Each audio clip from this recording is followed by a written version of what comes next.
I was 26, living in a crumbling one-bedroom apartment above a pawn shop in Kent, Ohio. The radiators hissed like angry cats, and the windows leaked cold air every time the wind blew. I had been laid off from my full-time job as a dispatcher for a logistics company after they outsourced operations to someplace in Arizona. It wasn't personal, it was numbers. It always is. For 4 months, I scraped by doing odd jobs, temp work, pet sitting, selling random junk on Facebook Marketplace. I applied to at least 100 places, grocery stores, office jobs, overnight stocking gigs. Nothing stuck. Most didn't even send a rejection, just silence. And when you're broke, that silence starts to feel like the world telling you that you don't matter anymore. One night in early November, I sat at my cracked kitchen table. My laptop glowed blue in the otherwise dark room.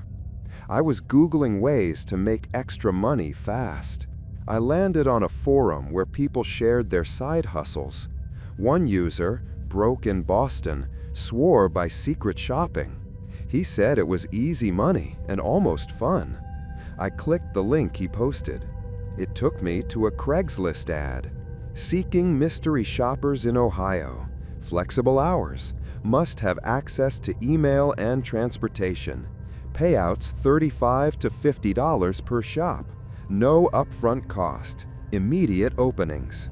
It sounded scammy, but I was out of options. I emailed. Within the hour, I got a reply from someone named Denise Weston using a Gmail account. She sounded legit. She used corporate-sounding language, attached a basic-looking PDF with instructions, and included a form for my contact info, PayPal email, and availability. I filled it out and hit send. The next morning, she emailed my first assignment. Evaluate an employee at Mayfair Market, a local grocery store chain I was already familiar with. This location was about 15 minutes away in a quieter suburb. The instructions were straightforward. Enter between 6 and 8 p.m., observe the employee working in aisle 4, canned goods. Ask for help locating canned tuna, and then complete the customer interaction checklist. She emphasized, "You must remain anonymous. Do not reveal you are a secret shopper. Submit report within 2 hours for payment." Honestly, it seemed doable. I had been on the other side of this before. I worked retail in high school. We all whispered about secret shoppers like they were urban legends. Employees competing over who had the best greeting plus eye contact routine. At 6:17 p.m., I walked into Mayfair Market in a worn black hoodie, taking shallow breaths to calm my nerves like I was going undercover. The store smelled like floor cleaner and overripe produce. I casually browsed the aisles to avoid drawing attention. Aisle 4 was quiet. The lone employee was a young guy, maybe 24 or 25. He was lean with light brown hair and hollow cheeks. His red vest said Miles in faded embroidery. He was shelving cans silently, with that dead-eyed stare I remembered from my own late shift days. I paused by the end cap, pretending to read a coupon, then walked up to him. "Hey, sorry to bug you. Could you help me find the canned tuna?" He didn't look up. "Middle of the aisle, left side," he said flatly, still stalking. No eye contact, no greeting, no offer to show me, just a vague hand gesture. "Okay, thanks," I said, and lingered, hoping he might recover the score by saying something as I left. He didn't. I finally added, "Have a good night," just to close it. He glanced up then. His eyes were dull and a little bloodshot. "You too," he muttered. Then he stared. I wrote Miles in my phone notes and turned to leave. But as I moved down the next aisle, I got that feeling, the kind you get when you're walking alone at night and someone's behind you. I glanced back. He was watching me from the edge of the aisle. I kept moving. Each aisle I visited, I noticed him again. Sometimes near the produce, sometimes further back by dairy. Not stocking, just standing, watching. By the time I reached checkout, I was sweating under my hoodie. The cashier, a bubbly college kid named Amber, passed her secret shopper easily. Greeting, eye contact, and a chipper, "Enjoy your night." I smiled stiffly, nodded, and left. I hustled to my car, started the engine, then sat there with the dome light on, typing out my report before I forgot the details. I mentioned that Miles failed the interaction. He didn't greet or offer help and made minimal eye contact. As I typed, a shadow moved across my windshield. I froze. It was him, Miles, storming across the parking lot with heavy strides. He didn't look at my car directly, but he passed close, heading toward an old black sedan parked 3 spaces over. He got in and peeled out of the lot so fast his tires chirped. I stared after him for a while, heart in my throat. Then I drove home. By the next morning, I had a $40 PayPal deposit and another assignment in my inbox. I moved on. 3 nights later, I was at my boyfriend Jesse's place. He lived in a duplex across town. We were eating Chinese food on the couch and watching reruns of Whose Line Is It Anyway? His dog, Mako, was asleep at our feet, twitching as he dreamed. Around 11:40 p.m., there was a knock at the door. No, not a knock, a slam, then another and another. Jesse paused the TV. We stared at each other. Mako sprang up and growled low. "Who the hell?" Jesse stood, walking to the window. I followed. We peeked through the blinds, and I felt my stomach bottom out. It was Miles. Same hoodie, same haunted eyes, but worse, like he hadn't slept in days. He was pacing on the porch, muttering, then slamming his fists against the door again. I stumbled back. Jesse opened the storm door window. "Hey man, you need to get out of here now." Miles didn't budge. He just slammed the door again and shouted, "I know what you did. You ruined everything." "What the hell is he talking about?" Jesse whispered. I didn't answer. My mouth was dry. My heart beat so hard it felt like it echoed through my arms.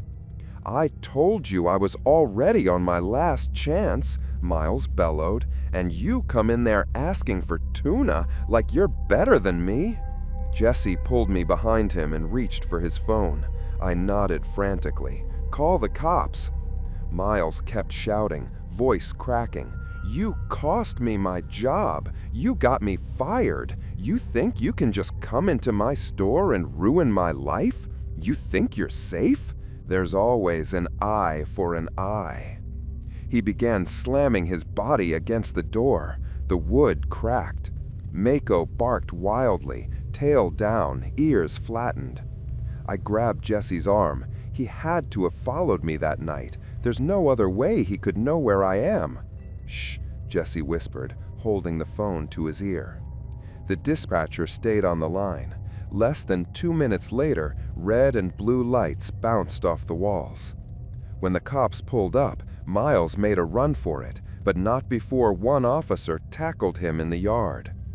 Jesse and I stood frozen, watching from the window as they cuffed him. Mako's growls turned to whines. As they patted him down, one of the officers pulled a folding knife from his waistband. That's when I started shaking uncontrollably. In the days that followed, the detective assigned to the case told me a little more. Miles, whose real name was Brandon Miles Henley, had been working at Mayfair for almost 2 years. He had a string of write-ups and was already on probation for failing a previous secret shopper report. The night I showed up, his girlfriend had broken up with him. His car had just failed inspection. He was already behind on rent. He wasn't just having a bad day, he was on the brink. My report had cost him his job. That much was confirmed. But the part I still can't get past, I never used my real name on the shopper form, and the email I used was a burner account, no ties to my real life. So how did he find me? How did he know I was the secret shopper? How did he know Jesse's address? One theory, the store had cameras. Maybe he watched them afterward and saw me getting in my car. Maybe he followed me and I never noticed. Maybe he wrote down my plate and found someone who knew how to track it. I don't know. What I do know is I never secret shopped again. I turned down every assignment after that. I eventually found a steady job at a call center and slowly tried to forget the whole thing. Jesse installed a camera above the door. We moved a few months later, just in case. But sometimes, when I'm in a store and I see someone shelving cans, I still wonder, do they know? Are they watching? And is there a line between helping corporations enforce meaningless standards and destroying someone's last thread of hope? Because I crossed it, and someone almost died because of it.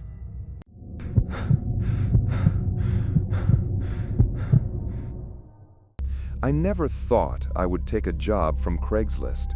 It wasn't that I was too good for it. I just heard too many horror stories. Sketchy meetups, no-shows, scams, or worse. But sometimes life squeezes you until all the safe options are gone. It started 3 weeks after I lost my full-time gig at the front desk of a dental clinic. They downsized. I had been living alone in a studio apartment in East Marrow, scraping by with savings and odd gigs. The clock on my rent was ticking. When I got desperate enough, I messaged a friend, Emily, who always had a side hustle or 3 going on. She mentioned she had done babysitting through Craigslist before. Just vet them hard, she had said. Don't go in blind. Ask questions. Trust your gut. I had babysat a lot in high school and college, and I was good at it. I figured it couldn't be that different now. It's just keeping kids safe and alive for a few hours. The first few postings I saw were either vague or shady, but then I came across one that looked normal, almost too normal. Craigslist posting. Childcare needed, Saturday evening. Hi, looking for a sitter for our 2 boys this Saturday, ages 6 and 9, from about 5:30 p.m. to 10:30 p.m. Pretty laid-back household. Just need someone responsible while we go out for an anniversary dinner. Pay is $120 for the evening. Message for address details. Thanks, Chloe M. Something about the post felt safe, simple. The tone was casual. The rate was generous, but not suspicious. I replied. Chloe messaged me back an hour later with the address and a brief note. Thanks so much for replying. My husband and I will leave just after 5:30. Boys are Isaac and Dylan. Super easy. They've got dinner already. Just TV, games, maybe reading before bed. Should be a quiet night. We exchanged a few more messages.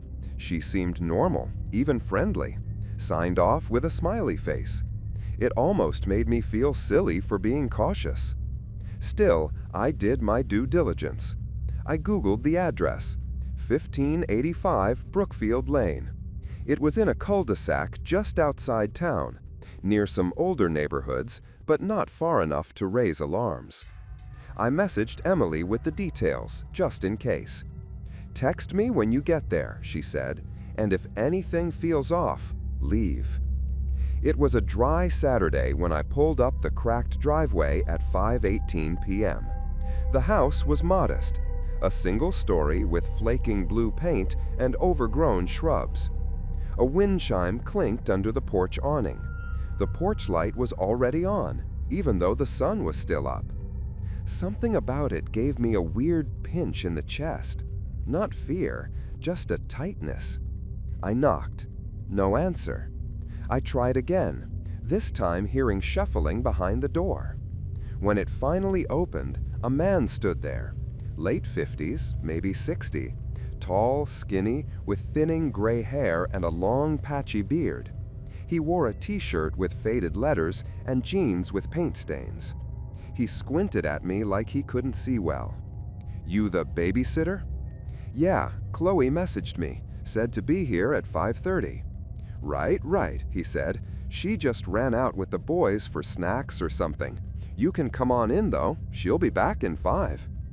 The way he looked at me made my spine tighten, but I didn't want to jump to conclusions.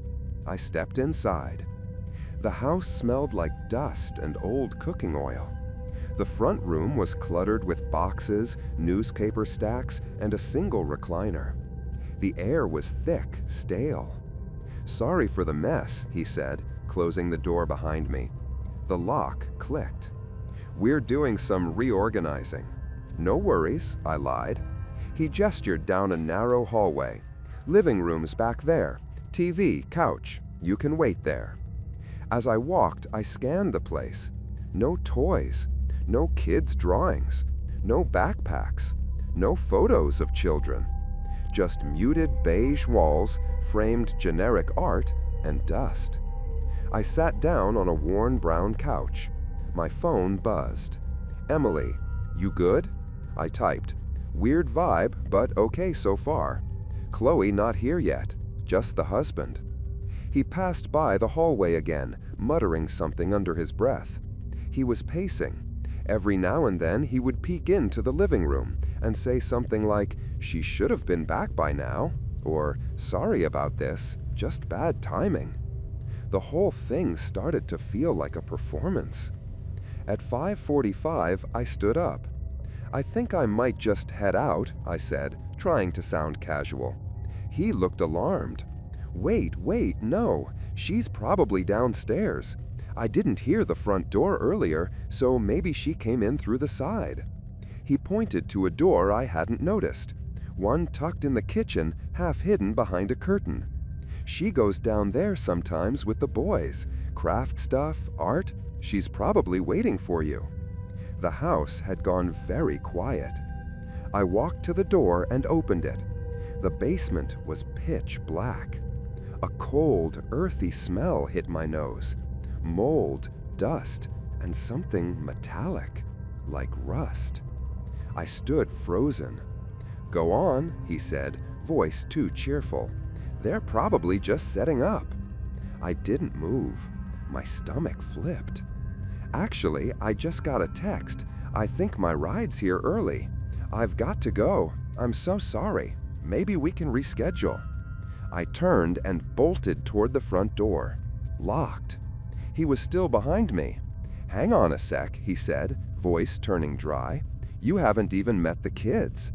I fumbled with the deadbolt, heart pounding. Click. It opened. I didn't look back. I flew down the porch steps, across the lawn, to my car. My hands shook as I unlocked it. Behind me, I heard him yelling something. A name, a phrase. It didn't matter. I slammed the door shut and tore out of the driveway. My rearview mirror showed him standing in the front yard, hands in fists. I drove until I hit a grocery store parking lot 10 minutes away. Parked, cried, called Emily. She picked up on the first ring. What happened? I told her everything. "Call the cops," she said, "now." The dispatcher sounded calm as I described the house, the man, the fake babysitting setup. She asked for the address and thanked me for reporting it. An officer called me 2 hours later for a follow-up. I told her everything again. He said they would check it out. That was the end of it. At least, officially. 2 weeks passed. I tried not to think about it. Got a temporary job at a pet supply store. Threw myself into normal routines. Then one evening, my phone buzzed. Unknown number. Text message. "Hi there. We saw your babysitting profile online. We have 2 boys, ages 6 and 9, and need a sitter this Saturday evening. $120 for the night. Let us know if you're available. Chloe M." Same phrasing. Same pay, different number. No way to trace the profile. I had never even made a public profile. I blocked the number. 2 days later, another message came.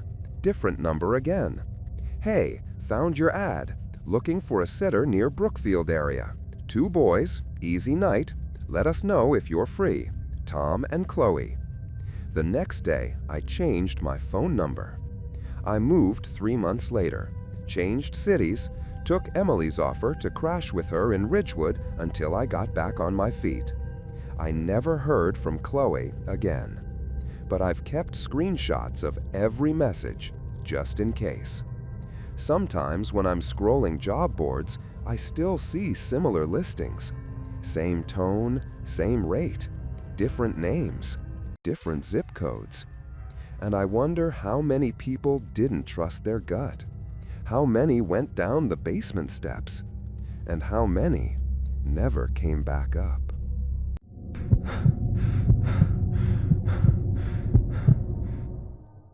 It started with a pretty ordinary listing.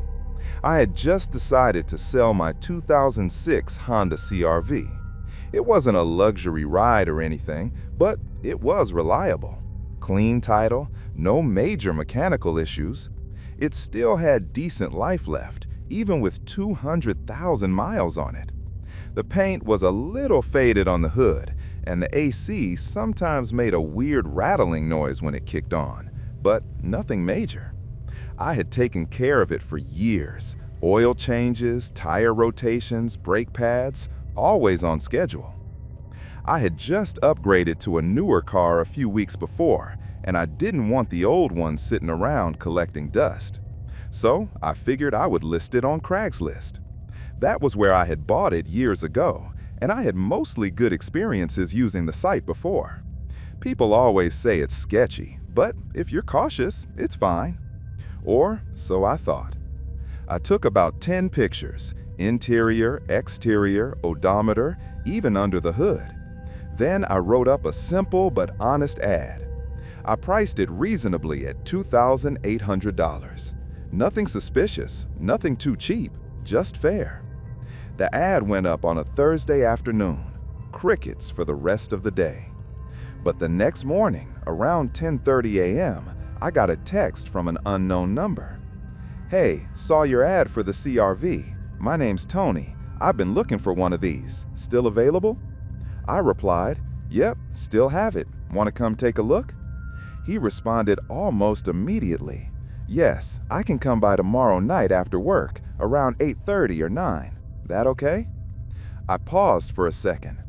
It wasn't unusual for people to come late, especially if they worked odd shifts. Still, something about a stranger coming that late made me hesitate. But I lived in a decent-sized apartment complex on the edge of West Grove, a quiet suburb. My car was already parked in the open lot. He wouldn't even have to come near my apartment door. I replied, that's fine. Just meet me in the parking lot. I'll be by the car. Cool, see you then, he texted back. Nothing about it raised red flags at the time. The next day, I got the car cleaned up inside, vacuumed, wiped everything down, cleared my stuff out of the glove box and center console. Around 8:15, I put on a hoodie and went downstairs to wait by the car. It was dark, but not late enough to feel creepy. There were still people walking their dogs or coming home from work. I stood near my CR-V, casually scrolling on my phone while glancing at every car that pulled in. At 8:58 on the dot, a black Dodge Charger with tinted windows pulled into the lot. It rolled slowly past me before stopping in a visitor spot 3 spaces away. The driver's door opened and a tall man stepped out. He looked to be in his mid-30s, maybe a little older. Bald, muscular, with lots of tattoos covering his forearms. He wore a black Carhartt jacket and dark jeans. He had this sort of intense energy, like he was always ready to argue, even when he wasn't saying anything. But he smiled as he walked over. "You selling the CR-V?" he asked, his voice a little deeper than I expected. "Yeah," I said, forcing a polite smile. "You must be Tony?" "That's me." He glanced at the car, then at me, then back at the car. It felt like he was sizing me more than the vehicle. Mind if I take a look? Go ahead. He walked around the car slowly, running his hand along the hood, peering through the windows, crouching down to check the tires. He opened the driver's side door and sat inside, started it up, revved the engine a couple times, let it idle. Then he popped the hood. I stood a few feet away, watching. He pulled out his phone and started taking pictures of the engine, the VIN number, the mileage. That part felt normal. Buyers do that. But then he asked, "You live here alone?" The question landed weird. No, I have roommates," I lied. Cool, he nodded. "Just wondering 'cause I might need to come back with cash tomorrow if my bank's closed. Wanted to make sure someone's around." "Yeah, no problem. Just text me first." He closed the hood and leaned against the car, arms crossed. "So, what's your lowest price?" "I'm pretty firm at $2,800. It's a fair price for the condition." He chuckled. "Come on, man. 2,000 miles, some cosmetic issues. I could do 2,000 cash right now." "I appreciate the offer, but I'm sticking with 28. He stared at me for a beat too long. Then he smiled again. "All right, I'll think about it. I'll hit you up tomorrow." He got back in his Charger and drove off. I stood there for a minute, feeling uneasy. Something about the way he asked where I lived, the way he looked at me, it didn't sit right. But I shook it off and went back upstairs. The next morning, I got a text. "Hey, it's Tony. I'm in. Can you meet me tonight, same time? I'll bring cash." I hesitated. Part of me wanted to just say no, but I needed to sell the car, and this guy seemed serious. I replied, "Sure, same spot, 8:30. "Perfect. See you then." That evening, I told my neighbor Amy about the sale. She was in her early 50s, retired, always looking out for people in the building. "You meeting him alone?" she asked. "Yeah, but it's in the parking lot. Should be fine." She frowned. "You want me to hang around nearby, just in case?" I almost said no, but something in her tone made me say yes. "Actually, yeah, that'd be great. Just stay by the entrance. I'll text you when he leaves." Done. At 8:25, I went downstairs. Amy was already standing near the mailboxes, pretending to check her phone. She gave me a small nod. I waited by the car. 8:30 came and went. No Tony. 8:45, still nothing. At 9:05, I texted him, "Hey, still coming?" No response. By 9:30, I gave up. I texted Amy, "He's a no-show. Thanks for waiting." "No problem. Stay safe." I went back upstairs, annoyed but relieved. 3 days passed. No word from Tony. I figured he ghosted, and I moved on. I reposted the ad. Then, on Tuesday night around 11 p.m., someone knocked on my apartment door. I wasn't expecting anyone. I looked through the peephole.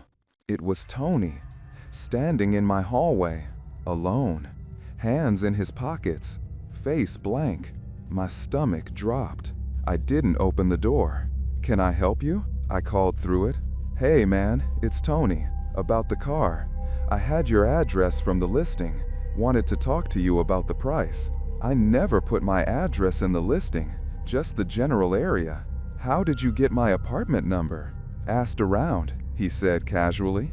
"Look, I've got the cash. Can we just finish this?" "No, you need to leave. If you want to talk, we can meet in the parking lot tomorrow." He didn't move. "Come on, man. I drove all the way here." I said leave, now. There was a long pause. Then I heard him laugh quietly. "All right, whatever." Footsteps. Then silence. I stood frozen, heart pounding.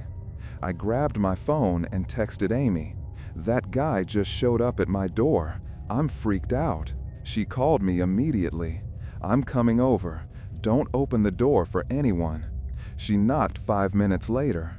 I checked the peephole first, then let her in. "Did he leave?" she asked. "I think so." She pulled out her phone. "We're calling the cops." The officer who showed up took my report. He said they would patrol the area, but couldn't do much unless Tony came back or made a direct threat. "Change your locks if you can," he suggested, "and don't sell anything online with your real address again." I didn't sleep that night. The next day, I took down the listing. I stopped answering calls or texts about the car. I told my landlord what happened, and he changed my lock for free. But Tony didn't come back. At least, not right away. 2 weeks later, I was walking to my car after work. It was dusk. The parking lot was mostly empty. As I reached for my door handle, I heard footsteps behind me. Fast. I turned. It was him. Closer than I expected. Eyes cold. No smile this time. "You think you can just ghost me?" he said, voice low. "I don't want to sell the car anymore. Leave me alone. You wasted my time." "I didn't waste anything. You showed up at my apartment uninvited. That's on you." His hand moved to his waistband. I saw the glint of something metal. A knife. My body went cold. "Give me your keys," he said. I didn't think. I just ran. I bolted toward the building entrance, screaming. A couple near the mailboxes turned and saw him. The guy yelled and started running toward us. Tony hesitated, then turned and sprinted back to his car. The Charger peeled out of the lot, tires screeching. The couple called the police. Amy came down. This time they took it seriously. They found his car 2 days later, abandoned in a different county. Plates were stolen. Turned out Tony wasn't even his real name. The number he used was a burner. They never found him. But I moved. A month later. Different complex, different side of town. I sold the car to a dealership for less than it was worth. I didn't care. I just wanted it gone. The scars healed, mostly. I let my beard grow to cover the one under my jaw. But some things you can't cover. The quiet panic when you hear a noise at night. The instinct to lock every door twice. The guilt of trusting the wrong person. Amy tried to help. She really did. But she moved away for work eventually. And after that, I was just alone. The scar is still there, under it all. But last week, I finally put the knife I keep in my nightstand back in the drawer. Not because I feel safe, but because I want to. That has to be enough for now.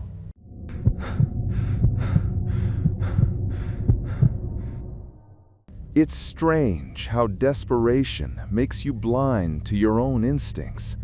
In the fall of 2022, I was 24, unemployed, and broke in every way except for the kind that leaves a paper trail. I'd just been let go from a small tech startup in Philadelphia, where I'd spent the last 8 months trying not to drown in 15-hour days and half-finished promises of upward mobility. I burned out hard. Management called it restructuring. I called it collapse. With no paycheck and rent looming over my head, I did what I had to do. I started flipping old electronics on Craigslist. I'd done it once or twice during college, but now it became my full-time hustle. Vintage turntables, old camcorders, even busted game consoles. I'd clean them up, patch what I could, and resell for a small profit. It wasn't much, but it helped. That and ramen. One Thursday night, after hours of scrolling through listings, I saw it. An old Magnavox record player. The mid-century wood design looked like something out of my grandfather's living room. The price was $60, way too cheap. The photos were garbage, blurry, dim, and oddly angled. But something about it tugged at me, like nostalgia laced with curiosity. I messaged the seller. His name was Jack. He said he was moving out the next morning and just wanted the record player gone. His texts were formal, too formal. Phrases like, "Please arrive promptly," and The unit is located at the corridor's end. Who talks like that in a Craigslist deal? But I brushed it off. Weird people were part of the gig. I told him I could be there in an hour. He gave me an address off North 13th Street in Philly. I'd been near the area a few times. A little rough, but nothing I hadn't dealt with. I grabbed my keys, slid my multi-tool into my jacket pocket just in case, and hit the road. The apartment building was a red brick complex set back from the street. 3 floors, broken glass near the front steps, and a couple of kids kicking a soccer ball in the parking lot. Inside, the place was worse. Dim yellow lights flickered overhead. Walls were smeared with old handprints, and there were no visible apartment numbers, just doors that were scratched, stained, and heavy with silence. I texted Jack, "I'm here, which one?"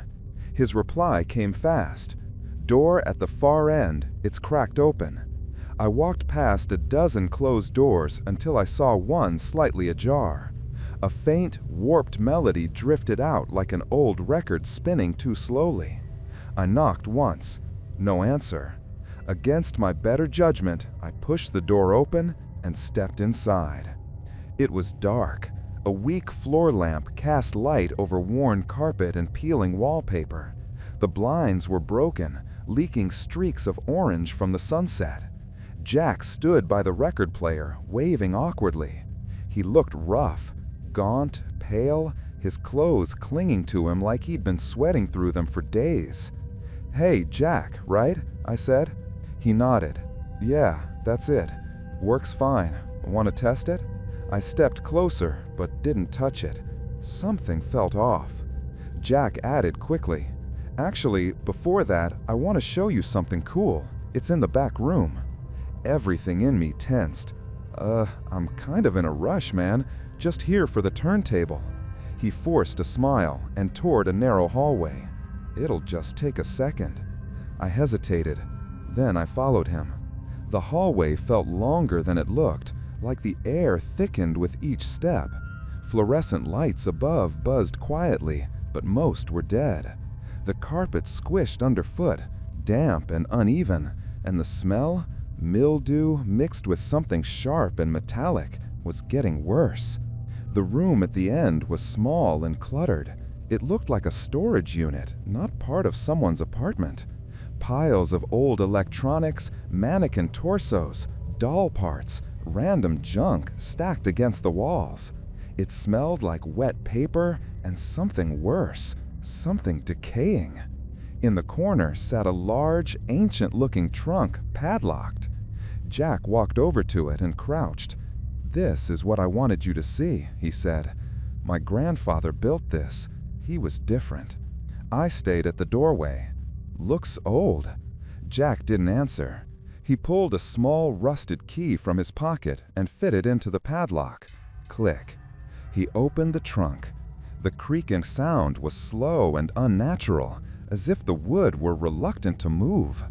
A wave of rot hit the air like a slap. I gagged. Inside, something large was covered with a stained, yellowing sheet. The shape underneath looked human. Broad shoulders, slumped posture, motionless. "I should go," I said, stepping back. Jack kept staring at the trunk. His breathing had changed, shallow, jittery. "They always leave before they see it," he whispered. "You don't have to be like the others." That sentence locked my spine in place. My skin prickled. I turned without replying, walked straight down the hallway, heart pounding so loud it drowned out the hum of the record player. As I reached the front door, he called after me, "You'll dream about it anyway." I didn't look back. I made it to my car and slammed the door behind me. My hands were shaking too hard to fit the key into the ignition on the first try. As I pulled out of the lot, I realized I was sweating. My vision blurred like a film had coated my eyes. A metallic taste hit my tongue, and my stomach churned. Nausea rolled over me.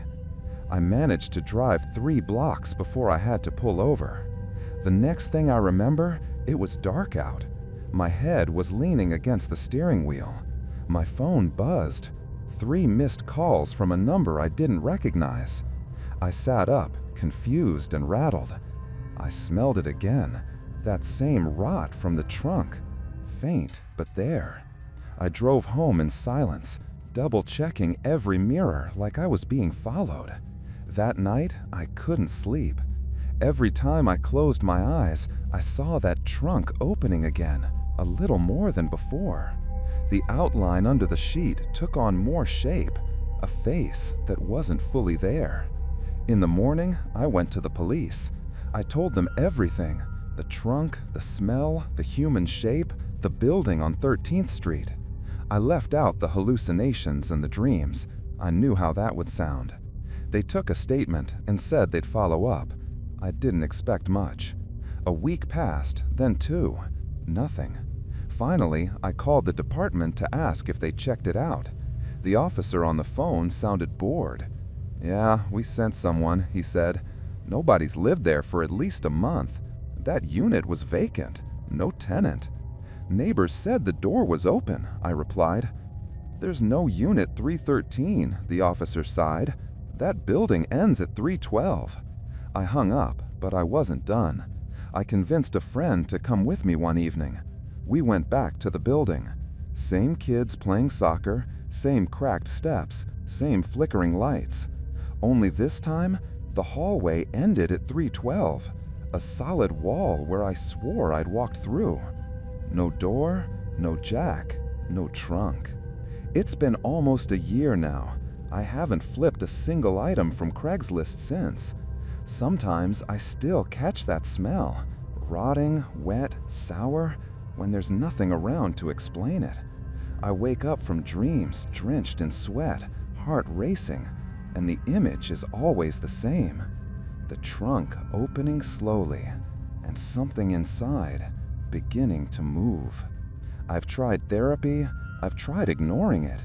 I've even tried chalking it up to stress, trauma, exhaustion, but nothing fits. I was there. I saw that room. I smelled it. I felt it. And I believe Jack wasn't trying to sell a record player. I believe he was trying to pass something off. Something heavy, something cursed, something that needs to be seen. I just happened to walk away. Barely. Not every opportunity is meant to be pursued. Some doors, especially ones already cracked open, are better left closed. Trust your instincts. They might be the only thing standing between you and something you can't unsee.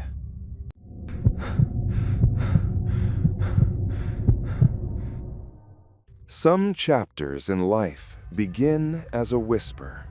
You don't realize they've started until you're already too deep to turn around.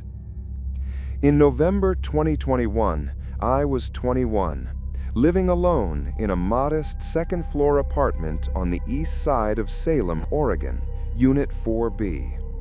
Rent wasn't cheap, especially for someone juggling school and a part-time job. I was studying digital media at a community college and working evenings at a cozy bookstore cafe downtown. I liked the job well enough. Free coffee, quiet regulars, shelves that smelled like warm paper. But the pay barely covered rent, let alone groceries, bills, or my mother's medical costs back in Idaho. I stumbled into content creation the way most people stumble into bad decisions. Desperation dressed up as curiosity. A classmate I barely knew joked one day about how her OnlyFans subscribers were paying for her car. I laughed with her, but that comment stuck with me. A few nights later, I made an account under a fake name, Vera Velvet. No face, no nudity, just soft glam, artsy photos and videos. It felt anonymous, harmless, even like acting, performance behind a paywall. It wasn't long before I built a small but loyal following. I kept it all separate. No face, no real name, no location tags. I didn't even tell my friends, especially not my ex, Kyle. We had dated on and off for years. He had a temper and an unsettling way of thinking I still belonged to him. At some point, I realized fans wanted more than videos. They wanted physical things, props, notes, worn items. So I got clever.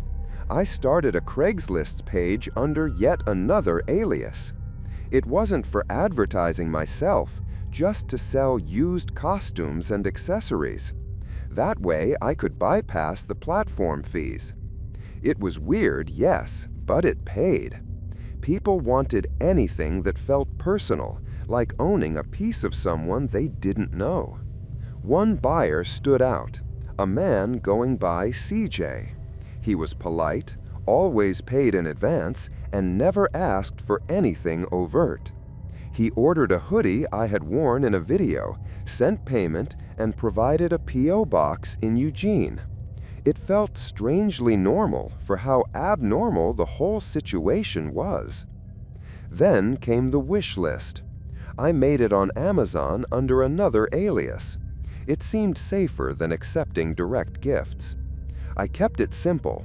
Dog treats for Bean, my rescue mutt, some camera gear, snacks, nothing flashy. I never linked it publicly. I only shared it in private messages, and only a few times. But someone had found it. Someone I hadn't sent it to. The first box arrived on a Thursday. No return address. Inside was a chew toy and Bean's favorite peanut butter biscuits. Items from the wish list. I assumed it was from a fan I forgot I'd shared the list with. Sweet, right? 3 days later, a second box appeared. A lighting kit I'd added only 2 days before. No note, still no name. That was when my stomach dropped. I hadn't shared the list again. Not recently, not at all. Yet someone had it. And they were watching it closely to know when I added new items. I tried to play it cool at first. Maybe it was CJ, or someone who guessed my wish list. Maybe it was a coincidence. Amazon had weird bugs sometimes. I wanted it to be nothing. But then I found the envelope. It was slid under my door, tucked just enough to be noticed. Plain white. The handwriting on the outside was shaky but deliberate. For Vera Velvet, always watching, always thankful. Inside was $100 in crisp bills. No note, just money. The kind that's supposed to be appreciated, not questioned. My body went cold. I read it again and again, hoping it would change. I called Kyle. He lived 5 blocks away and still clung to the fantasy that we'd get back together. Normally, he jumped at any excuse to see me. That night, he just laughed. "Probably just a simp," he said. "Take the money, buy Bean some food, chill." I didn't chill. I couldn't. That night, I taped over my laptop webcam, shut down all my OnlyFans posts, and deleted the Amazon wish list. I set my Craigslist replies to auto-delete. I even turned off my location settings and removed all EXIF data from every file on my hard drive. For a week, things went quiet. No packages, no envelopes, no notes. I started to breathe again. Thought maybe it was over. Maybe I'd scared him off. But then I saw the car. A gray sedan, parked across the street from my apartment complex. No lights, no movement, just sitting there when I came home from my evening shift. I stayed in my car, pretending to scroll through my phone, trying not to stare. I waited 10 minutes. The car didn't move. The person inside didn't get out. I couldn't see their face, just the silhouette of a figure in the driver's seat. Eventually, I forced myself to go inside. I locked every door, blocked the windows, kept the lights low. That night, I didn't sleep. Every creak in the wall sounded like a footstep. Every shadow moved when it shouldn't. The mailbox was next. It was a Wednesday night, cold, foggy. I got home late and went to check my mail. Habit, really. That's when I saw it. The mailbox door was bent open, jagged at the edges, like someone had pried it with a crowbar. The inside was empty. No junk mail, no flyers, nothing. Just metal and the chill of night air. I called the apartment manager first. She said the building's security cameras had been down for 3 days because of a storm. She promised to get it fixed. I didn't believe her. Then I called Kyle again. He answered mid-crunch of sunflower seeds, barely listening. "If you're that scared, just stop doing all that online stuff." "I already did," I said. "Then stop giving out your energy to strangers, V. You're always in your head." I hung up before he could say more. I was tired of being told I was imagining things. This wasn't in my head. Someone was testing how close they could get. 3 days later, my car was broken into. I found the window cracked, not shattered, and the passenger door slightly ajar. The only thing missing was my DSLR camera and the SD cards inside it. Nothing else was touched, not even the cash in the glove box. I filed a police report. The officer was young, polite, detached. He listened but didn't seem surprised. "You might have left the door unlocked," he said. "I didn't," I replied. "Well, there were no fingerprints, no security footage either. These things happen. Just be careful who you meet online." That was all they could offer. I moved out the next week. I didn't tell Kyle. I didn't even tell my landlord. I just packed what I could, left my key on the kitchen counter, and drove to Eugene to stay with my aunt. She thought I was visiting for a break from school. I let her believe it. She had enough to worry about. Bad joints, bills, and a mountain of unopened mail. I didn't change my number, but I wiped everything else. Deleted all my online accounts, erased any trace of Vera Velvet from the internet. I even threw away the phone I used for Craigslist deals. Bean adjusted quickly. I didn't. It felt like a relief for a few days. Quiet mornings, walks with Bean, dinner with my aunt. No late-night knocks, no strange cars. Until I saw it again. One morning, after walking Bean through the wooded park near my aunt's place, I returned to my car and found a piece of paper tucked under the windshield wiper. It was an envelope. Inside was a printed screenshot. One of my old Craigslist replies. The text was simple, time-stamped, and signed at the bottom. "Always watching." I stood there, heart racing, the leash slipping from my hand. I looked around. The empty trail, the cars, the trees, no one was there. But he had been. I've thought about changing my name, thought about leaving Oregon completely. But part of me knows this isn't about geography anymore. This is about being seen, about someone watching from the shadows of the internet, someone who stepped off the screen and into my world. And the worst part is, I invited him in without realizing it. All it took was a wish list, a few packages, a name that wasn't mine. I don't post anymore. I keep the blinds closed.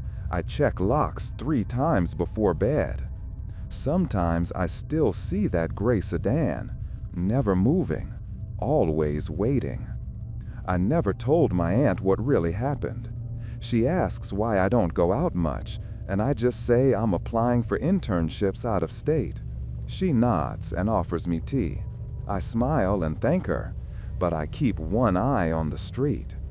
Because I don't feel like I escaped. I feel like he followed. The internet gives you a mask, but not protection. Every click is a breadcrumb. Every post an open door. And some doors, once opened, can never be shut again. Know what you're trading for attention, because someone might be watching long after the spotlight fades.